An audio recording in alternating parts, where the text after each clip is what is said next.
책 길잡이로서의 서문 읽기. 수용소 군도. 알렉산드르 솔제니친. 1949년경 나는 몇몇 친구들과 함께 과학 아카데미 잡지 자연에서 주목할 만한 토막 기사 하나를 발견했다. 거기에는 꼴리마강 연변에서 발굴 작업을 하던 도중 우연히 지하의 얼음층을 발견했다는 소식이 작은 활자로 실려 있었다. 그리고 이 얼음덩이 속에는 수만 년 전에 냉동된 여러 가지 동물들이 들어 있었다는 것이다. 현장에 있었던 학자의 증언에 의하면 그 냉동 동물들은 물고기나 도마뱀을 막론하고 너무나 싱싱하게 잘 보존되어 있었기 때문에 현장에 있던 사람들은 얼음을 깨고 그 자리에서 신나게 다 먹어치웠다고 한다. 이 잡지는 그다지 많은 독자를 가지고 있지는 않지만 그래도 물고기가 그토록 오랫동안 얼음 속에 보존될 수 있었다는 사실만으로도 적잖이 독자들을 놀라게 했을 것이 틀림없다. 그러나 이 경솔한 토막 기사가 갖는 매우 의미심장한 의의를 이해할 수 있었던 사람은 거의 없었을 것이다. 그렇지만 우리는 곧 알아차렸다. 우리는 세세한 점에 이르기까지 그 모든 장면을 선명히 그려볼 수 있었다.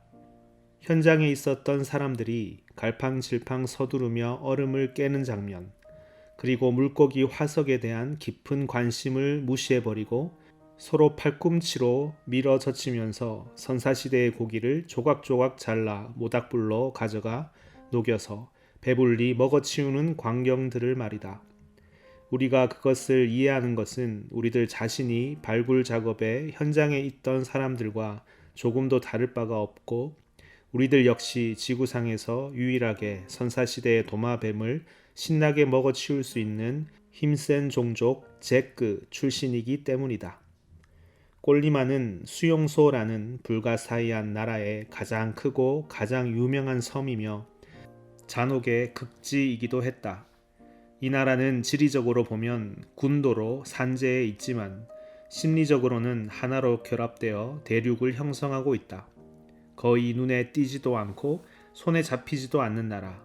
바로 이 나라에 수많은 죄수들이 살고 있었던 것이다. 이 군도는 전국 방방곳곳에 점점이 얼룩져 산재해 있었다. 이 군도는 여러 도시로 파고들기도 하고 거리 위에 낮게 도사리고 있기도 했다.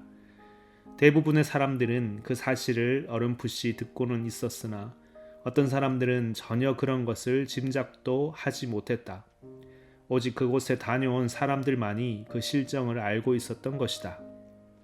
그러나 그들마저도 수용소 군도에서 말하는 능력을 상실당했는지 한결같이 모두 침묵만을 지켜왔다. 우리나라의 역사가 뜻밖의 방향 전환을 하게 됨에 따라 이 군도에 대한 이야기들이 조금씩이나마 세상에 알려지게 되었다. 그러나 우리에게 수갑을 채우던 바로 그 손들은 지금 타협적으로 손바닥을 내밀며 다음과 같이 제지하고 있다.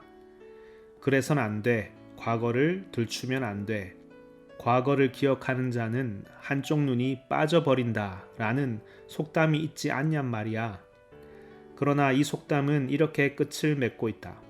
과거를 잊은 자는 양쪽 눈을 다 잃는다 라고. 세월은 흐르고 또 흘러 과거의 상흔과 질병들도 이젠 아물어 가고 있다. 어떤 섬들은 그 동안에도 요란하게 진동하며 사방으로 무너져 내리고 북극해는 그 섬들 위에 망각의 파도를 끼얹는다. 그래서 어느 미래의 세기에는 그 군도, 그 공기, 그리고 얼음층에 냉동된 그 주민들의 뼈가 후손들 앞에서 진실과는 거리가 먼 도마뱀으로 둔갑할 것이다. 나는 군도의 역사를 쓸 만큼 대단한 사람이 못 된다. 내게는 군도의 기록을 읽을 수 있는 기회가 없었다. 그러나 과연 언제 그 누가 그런 기회를 가질 수 있었겠는가? 과거를 회상하기를 원치 않는 자들은 그 모든 기록을 송두리째 없애버릴 수 있는 충분한 시간적 여유를 가질 수 있었고 또 이러한 일은 앞으로도 계속될 것이다. 나는 거기서 보낸 11년을 수치스러운 것이나 저주스러운 악몽으로 생각하지 않는다. 나는 오히려 그 추악한 세계를 사랑하게 되었다. 그리고 지금 나는 다행히도 군도에 관한 새로운 이야기와 많은 편지를 받게 되었다. 그래서 어쩌면 내가 이 도마뱀의 뼈와 살을 일부 전할 수 있을지도 모르겠다. 아직도 살아 움직이는, 아직도 살아 숨쉬는 도마뱀 말이다. 이 책에는 허구의 인물이나 허구의 사건은 하나도 존재하지 않는다. 등장인물이나 지명은 모두 실제 이름 그대로 표기되었다. 머리 글자로 쓴 이름들은 그 개인들을 보호하기 위한 배려에서이다. 만약 이름이 전혀 언급되지 않았다면 인간의 기억력이 그 이름들을 다 기억해내는데 모자라기 때문이다.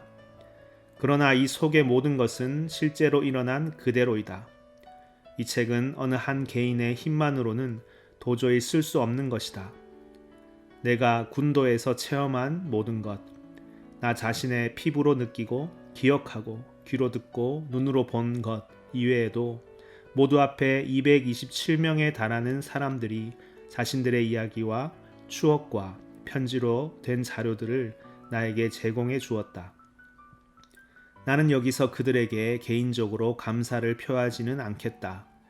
왜냐하면 이 책은 고통받고 학살당한 모든 이들에 대한 우리 모두의 기념비이기 때문이다.